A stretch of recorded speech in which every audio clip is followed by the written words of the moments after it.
네, 만나서 반갑습니다. 커피 아재입니다. 오피스 바리스타 따라하기 네 번째 이야기, 커피만 마시면 두근거려를 시작하겠습니다. 커피를 마시면 두근거리거나 얼굴이 붉어지는 증상이 나타나는 경우, 그리고 화장실을 자주 가는 경우 모두 커피에 있는 카페인에 의해 나타나는 현상입니다. 카페인이라는 용어는 커피에서 발견됐다고 하여 붙여진 이름입니다. 커피를 연구하다 보니까는 커피 안에 있는 어떤 물질이 특이한 역할을 하는데 그 물질에 대해서 기존에 붙여진 이름이 없었습니다. 그래서 커피 안에 있는, 그러니까 커피인이 나중에 카페인으로 됐다는 설이 있습니다. 이렇듯 카페인은 커피 안에 있는 어떤 특이한 물질로 저희들이 카페인을 섭취를 하면은 몸에 특이한 반응이 나타납니다. 카페인은 대뇌 피질의 감각 중추를 자극하여 일시적으로 정신을 맑게 만듭니다. 그리고 기억력과 판단력, 지구력을 증가시켜주는 효과도 있습니다. 여기에 소화촉진과 호흡기 개선의 특징도 가지고 있습니다. 하지만은 과잉 섭취 시에 신경과민과 근육경련, 돌면증 등의 부작용도 나타내는 물질입니다. 카페인은 커피 안에 있는 물질이라 해서 커피에만 있는 거로 아시는 분들이 많은데 커피 외에 차나 초콜릿 등에도 다량의 카페인이 포함되어 있습니다. 그래서 카페인은 꼭 커피 안에만 있는 물질은 아닙니다. 하지만은 저희들이 주로 커피를 통해 카페인을 섭취를 하다 보니까는 커피 하면은 대표적으로 카페인이 생각이 납니다. 커피는 추출 방식에 따라서 커피 한 잔에 나오는 카페인의 양이 달라집니다. 일반적으로 압력을 이용해서 추출하는 에스프레소 같은 경우에 드립이라 하여 드리퍼에다가 뜨거운 물을 붓는 드립 방식에 비해서 카페인 추출량이 사실은 적게 나옵니다. 드립커피는 드리퍼에 분쇄된 커피를 담고 그리고 주전자에 뜨거운 물을 부어서 추출하는 방식인 커피 한 잔당 추출되는 카페인 양이 한 1.5배 정도 많습니다. 많은 사람들이 진한 에스프레소가 더 많은 카페인을 갖고 있을 거라고 생각을 하지만은 에스프레소는 드립커피에 비해서 추출 시간이 상대적으로 짧기 때문에 커피 내에 있는 카페인이 미처 다 추출되지 않습니다. 그래서 추출 시간이 긴 드립커피 같은 경우에 에스프레소에 비해 더 많은 카페인이 추출이 됩니다. 개인에 따라서 좀 차이가 있는데 어떤 분들은 카페인에 무척 민감한 분들도 있고 반대로 카페인에 둔감하신 분들도 있습니다. 카페인에 민감하신 분들 같은 경우에는 커피 한 잔을 마셔도 밤에 잠을 이루는 게 무척 어렵습니다.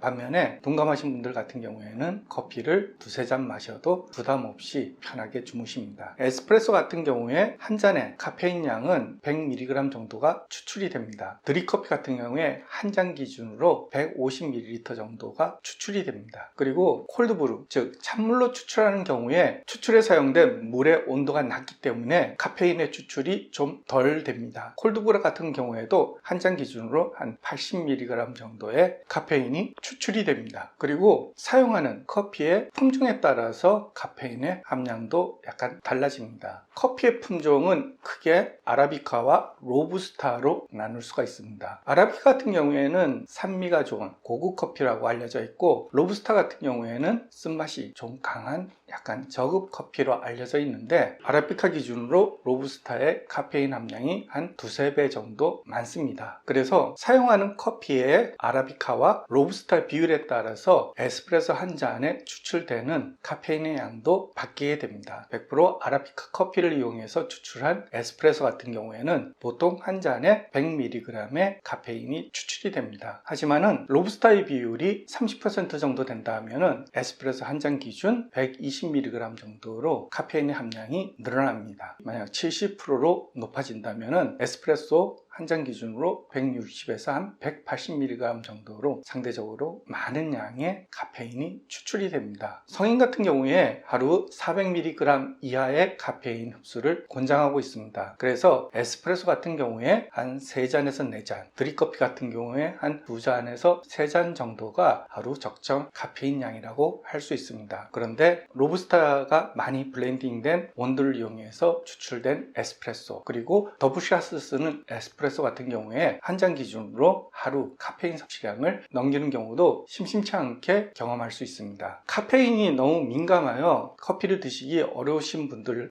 위해 디카페인 커피라는 커피가 있습니다. 디카페인 커피는 커피에 있는 카페인을 빼고 만드는 커피입니다. 디카페인 커피를 만들기 위한 디카페인 공정 같은 경우에 최근에는 스위스 워터 프로세싱이라는 방식을 많이 사용을 합니다. 스위스 워터 프로세싱은 물을 이용해서 카페인을 추출을 합니다. 그 전에는 커피에 있는 카페인 추출을 위해서 화학약품을 사용한 적도 있습니다. 건강에 문제가 되었고 더 이상 화학적인 프로세서는 사용을 하지 않고 있습니다. 제 앞에 디카페인 공정을 거친 커피하고 디카페인 공정을 거치지 않은 커피 두 가지가 있습니다. 로스팅을 하기 전에 생두 같은 경우에 보시면은 원 커피콩에 비해서 좀 색깔도 검고 그리고 크기 자체도 굉장히 작아지는 것을 볼 수 있습니다. 왜 그런가 하면은 스위스 워터 프로세스 같은 경우에 커피를 살짝 쪄서 물에다가 넣습니다. 그리고 삼투압을 이용하여 커피에 카페인을 추출하게 됩니다. 그리고 난 다음에 다시 말리기 때문에 디카페인 공정을 거치기 전에 커피콩에 비해서 크기 자체가 작게 보입니다. 그리고 마르는 과정에서 색깔도 짙어집니다. 두 종류의 커피콩을 로스팅을 하여 보면은 결과물이 조금 달라집니다. 디카페인 공정을 거치지 않은 커피콩의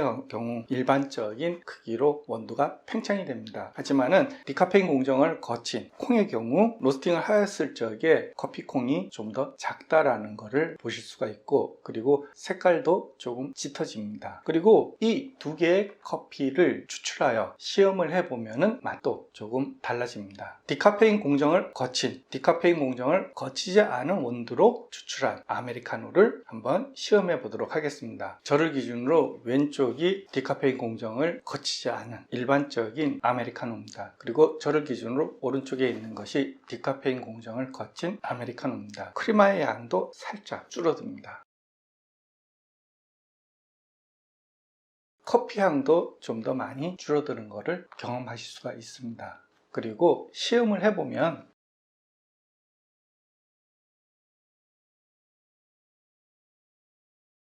디카페인 공정을 거친 아메리카노 같은 경우에 맛 자체도 약간 써지면서 커피 자체도 살짝 가벼워집니다. 전체적으로 평가를 한다면은 디카페인된 커피가 디카페인 공정을 거치지 않은 커피에 비해서 맛이라든가 풍미는 떨어지는 것은 사실입니다. 하지만은 카페인을 즐기기 어려운 사람들 같은 경우에는 커피를 즐기기에는 괜찮은 대안이라고 볼 수 있습니다. 최근 들어와서는 디카페인 커피를 취급하는 카페들도 한두 군데 씩 늘어나고 있습니다. 그래서 오피스 바리스타 같은 경우에 디카페인 커피를 원하신다면 디카페인을 취급하는 카페에서 받아와서 사용하시는 것도 매우 좋은 방법입니다. 오늘은 오피스 바리스타 카페인에 대한 이야기를 해보았습니다. 그럼 다음에 또 뵙도록 하겠습니다.